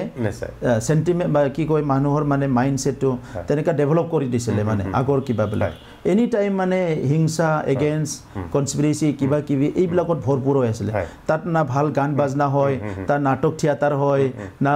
ৰঙালী বিহু ভোগালী বিহু হয় যে ইমান বছৰে একোই হোৱা নাই তো তেনেকুৱা এটা প্ৰেছাৰত আছিল এটা লাহে লাহে কৈ ইটো খাম কাটি আপোনাৰ 10 বছৰ কাৰ্যকালত কেন্দ্ৰৰ কেইবাটাও বিশেষ আঁচনি আপুনি আনিবলৈ সক্ষম হৈছে বা দিছেহি এটাটো আপোনাৰ সৌখিদিনা এটা আৰ্মছ ফেক্টৰী এটা আপুনি তাত আছিলে ইয়াৰ লগতে বিশেষকৈ ৰেশম শিল্প এনেকুৱা ধৰণৰ কিবা এটা আহিছে এইটা কেনেকুৱা ষ্টেজত আছে কিটা চাওক আমাৰ এই সময়ত আগতে আছিলে কি তেখেতসকলে প্ৰাউড ফিল কৰিছিলে যে আমিয়ে উঠি ৰজা বহি ৰজা সেইকাৰণে কেন্দ্ৰ চৰকাৰৰো একো দায়িত্ব নাছিলে ৰাজ্য চৰকাৰৰ একো দায়িত্ব নাছিলে আপোনাক যি পইচা লাগে দিছোঁ আপুনি কৰি থাক আমাৰ সময়ত আমি কি কৰিলোঁ যে আমি কেন্দ্ৰ চৰকাৰ আৰু ৰাজ্য চৰকাৰৰ কনফিডেন্সত লৈ কাম কৰি আছোঁ কাৰণ আমাৰ সোৰ্সটো হ'ল কেন্দ্ৰ চৰকাৰ ৰাজ্য চৰকাৰ source of knowledge and source of resources দুইটা সাইডে ইফালৰ পৰাই আহিব আমি যদি কিবা এটা কৰিব লাগে অসমে অলৰেডি এটো কৰি আছে অসম চৰকাৰে তো হিটো আমি ল'ব পাৰো ভাৰত চৰকাৰে অলৰেডি কৰি আছে কিন্তু অসম চৰকাৰ ভাৰত চৰকাৰে আমাক কোৱা নাই যে আপোনালোকে কিবা নতুন বস্তু কৰিব বিচাৰিলে নকৰিব বুলি আমাক কোৱা নাই so we can also do that so আমি চাই আছো যে আমি বেলেগ বস্তু কি কৰিব পাৰো আমাৰ লাইভলিহুডৰ কাৰণে এমপ্লয়মেন্টৰ কাৰণে এডুকেশন ডেভেলপমেন্টৰ কাৰণে আমি কি কৰিব পাৰো মানুহবিলাকৰ মানে হ্যাপিনেছৰ কাৰণে কমিউনিটি হ্যাপিনেছৰ কাৰণে কি কৰিব পাৰো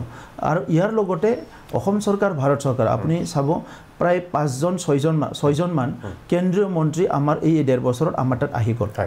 নট মানে প্ৰাইম মিনিষ্টাৰ অৰ মই হোম মিনিষ্টাৰ তেখেতসকলৰ কথা কোৱা নাই আৰু তেখেতসকল আহি আমাৰ সেক্ৰেটাৰিয়েটত বহি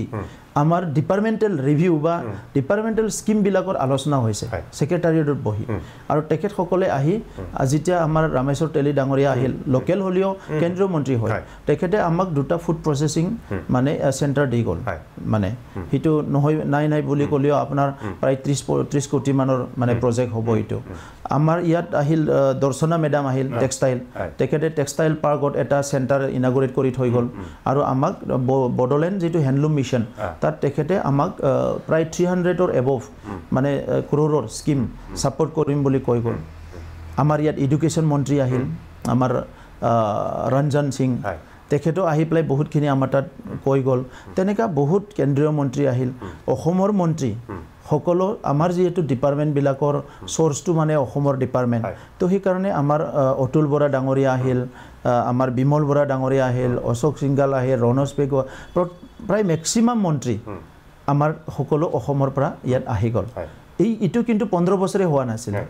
আৰু মুখ্যমন্ত্ৰী ডাঙৰীয়াই প্ৰত্যেকটো মুহূৰ্তত আমাক গাইডেন্স কৰি আছে এইটো কিয় হৈছে এইটো এনেকৈ কৰিব লাগে চ' এইবিলাক বহুত ষ্ট্ৰীমলাইন হৈ গ'ল 1.5 বছৰত বুজিছেনে তো ইয়াৰ ফলত কি হ'ব এতিয়া they also' feel that this should go' to Bodoland আগৰ সময়ত কি আছিলে একো জানাই নাছিলে ইয়াত কোনো কমিউনিকেশ্যনেই নাছিলে খালি মানে কেতিয়াবা মিটিং হ'লে যায় তাতো মানে মই শুনিছোঁ কোনো এটা ৰিভিউ মিটিংবিলাকত হাগ্ৰামা মহিলাৰী এটেণ্ড হোৱা নাছিলে মই শুনিছোঁ এনেই মানে পলিটিকেল মিটিঙত তেখেতে যায় কিন্তু যিবিলাক অফিচিয়েল ৰিভিউ মিটিং হয় কিন্তু মইতো প্ৰত্যেকটো ৰিভিউ মিটিঙত আছোঁ কেন্দ্ৰীয় চৰকাৰৰ বহুত মই মন্ত্ৰালয়ত গৈ আহিলোঁ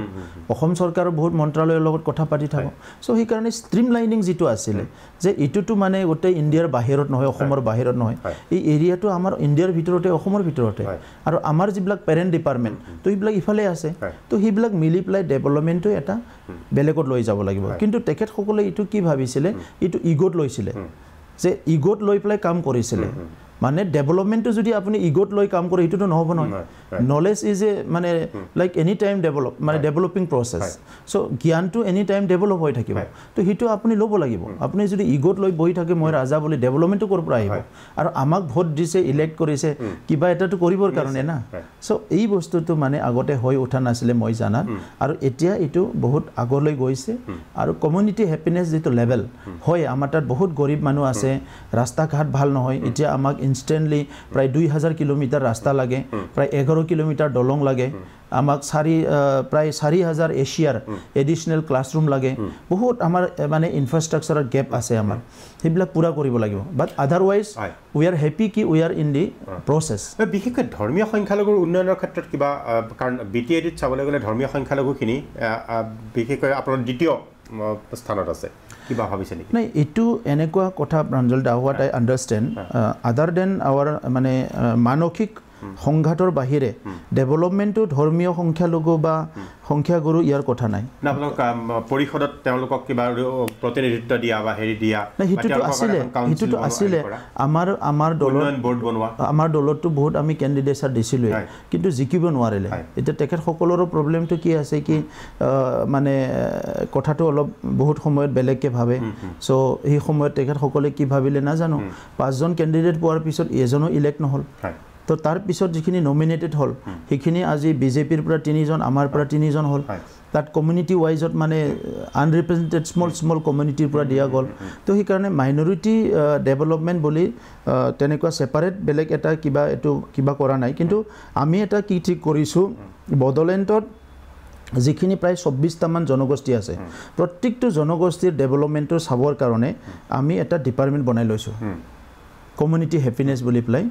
তো এই কমিউনিটি হেপিনেছ ডিপাৰ্টমেণ্টে প্ৰত্যেকটোৰ লগত কথা পাতিব আৰু তেখেতসকলৰ এটা স্মল বৰ্ড বনাই দিব বিচাৰিছোঁ আমি মাইনৰিটিৰ কাৰণে চবৰ কাৰণে এটা সৰু বৰ্ড যিয়ে নেকি তেখেতসকলৰ কমিউনিটিৰ যিটো গ্ৰিভেঞ্চেছ যিটো প্ৰব্লেমছ সেইটো তেখেতসকলে ষ্টাডি কৰিব তেখেতসকলে ওলাব আৰু আমাক দিব আপোনালোকৰ নিৰ্বাচনৰ যিটো শ্লোগান আছিলে পৰিৱৰ্তন দৰকাৰ প্ৰমোদ বড়ো চৰকাৰ তাৰমানে সেইটো হৈছে বুলি 1.5 বছৰত আপুনি ভাবে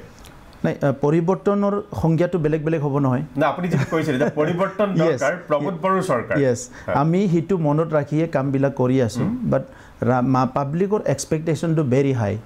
17 বছৰত আমি নাপালোঁ সেইটো আমি পাব লাগিব এইটো ভেৰি হাই বহুত মানে ওপৰত মানে এক্সপেক্ট কৰি আছে সেইকাৰণে আমাৰ যিটো কাম কৰা আমি 1.5 বছৰহে কৰিছোঁ আৰু এইটো এক্সপেক্টেশ্যনটো পুৰা 5 বছৰত কৰিবৰ কাৰণে যিটো অফিচিয়েল ষ্ট্ৰীমলাইন কৰা অফিচটো মানে ফাংচনেল কৰা আজি আমি ট্ৰিপ বুলি এটা অৰ্গেনাইজেশ্যন আছে দিল্লীত তেখেতসকলক এংগেজ কৰি আমি প্ৰায় 72 মানুহ আমি এংগেজ কৰিব বিচাৰিছোঁ ইয়াৰ ভিতৰত 8জন মানুহ যিটো আছে দে আৰ টপ ব্ৰেণ্ডছ ইহঁতক highly salaried and top brains to assist our government আমাৰ গভৰ্ণমেণ্টত তেখেতসকলে এছিষ্ট কৰিব ছাপৰ্ট কৰিব আৰু তেখেতসকলে কোনোবা নহয় কোনোবা নেশ্যনেল ইণ্টাৰনেশ্যনেল অৰ্গেনাইজেশ্যনত কাম কৰি আছিলে তেনেকুৱা 8জন ব্যক্তি 9জন ব্যক্তি আমি এতিয়া পাইছোঁ তেখেতসকলক আমাৰ ইয়াত কামত লগাব বিচাৰিছোঁ আৰু they are like broad brain and hands তেখেতসকলে আমাক নলেজ ইনফৰমেশ্যনো কিবাটো দিব ইনপুটছটো আৰু হাতেৰেও কাম কৰিব ছেকেণ্ড 40জন মানুহ আমি অলপ তলত ল'ব বিচাৰিছোঁ যিয়ে নেকি ডিষ্ট্ৰিক্ট লেভেলত আমাক কাম কৰিব আৰু সেইটো BTR ফেলোশ্বিপ ইহঁতক পইচা দিয়া চেলাৰী দিয়া হ'ব আৰু তাৰ তলত আমি আৰু 40জনমান মানুহ ল'ব বিচাৰিছোঁ 52জনমান তেখেতসকলে ব্লক লেভেলত আমাক ছাপৰ্ট কৰিব চ' তেনেকুৱা কিছুমান ল'ব এই মানুহখিনি এইখিনি অলৰেডি আপোনাৰ ইণ্টাৰভিউ হৈ গ'ল এক্ৰছ দ্য কাণ্ট্ৰি আৰু মেক্সিমাম যিটো ব্লক লেভেলৰ সেইটো আমাৰ BTR অঞ্চলৰে বিভিন্ন ৰাজ্য অসমৰো আছে বহুত আছে যিবিলাক মানে ক'ৰবাত ইণ্টাৰনেশ্যনেল NGOত কাম কৰি আছিলে ক'ৰবাত গভৰ্ণমেণ্ট প্ৰজেক্টত কাম কৰি আছিলে but he or she want to work in our place তেনেকুৱা বহুত ল'ৰা ছোৱালী আহি গ'ল আমাৰ তাত বহুত টেলেণ্টেড চ' এইকাৰণে আমি এতিয়া কামটো বহুত স্পীডত কৰিব পাৰিম তেনেকুৱা আশা কৰিছোঁ খুব সুন্দৰ প্ৰমোদ বৰডঙাৰে বহুতখিনি কথা ক'লে যোৱা 1.5 বছৰত তেখেতৰ পৰিকল্পনা আৰু তেখেতে কিখিনি কৰিলে কিন্তু তাৰ লগতে তেওঁ যেতিয়া দায়িত্ব ল'লে 1.5 বছৰৰ আগতে সেই সময়ত এক বৃহৎ কেলেংকাৰী সংঘটিত হৈছিল এখন BTADত যিটো এতিয়া পোহৰলৈ আহিছে আৰু আমাৰ এই সাক্ষাৎকাৰটোত আজি এইটোৱে বিস্ফোৰণ ঘটিল যে কিমান হাজাৰ কোটি টকাৰ এটা বৃহৎ কেলেংকাৰী হৈছিল আৰু ইতিমধ্যে তেওঁলোকে কৈছে যে ইতিমধ্যে CBI ইয়াৰ তদন্ত কৰোৱাৰ দায়িত্ব দিবৰ কাৰণে তেওঁলোকে এটা প্ৰস্তাৱ লৈছে ইয়াৰ লগে লগে BTADত শান্তি সেইটো এটা অন্যতম সফলতা বুলি দাবী কৰিছে এটা কথা কিন্তু স্পষ্ট আৰম্ভণিতে প্ৰমোদ বড়ো ডাঙৰীয়াই ক'লে যে চৰকাৰ সলনি নহয় সেই ক্ষেত্ৰত তেওঁ কনফিডেণ্ট কাৰণ হাগ্ৰামা মহিলাৰীয়ে অনবৰতেই ক্ষমতাৰ বাহিৰত থাকে সপোন দেখি আছে যে কেতিয়া চৰকাৰ সলনি হ'ব সেইটোৱে কৈ আছে ধন্যবাদ বড়ো ডাঙৰীয়া আপোনাৰ ওচৰত ভৱিষ্যতে আমি কাম কৰক আমি আকৌ আপোনাক কথা পাতিম আপোনাৰ হিচাপৰ খতিয়ান ল'ম ধন্যবাদ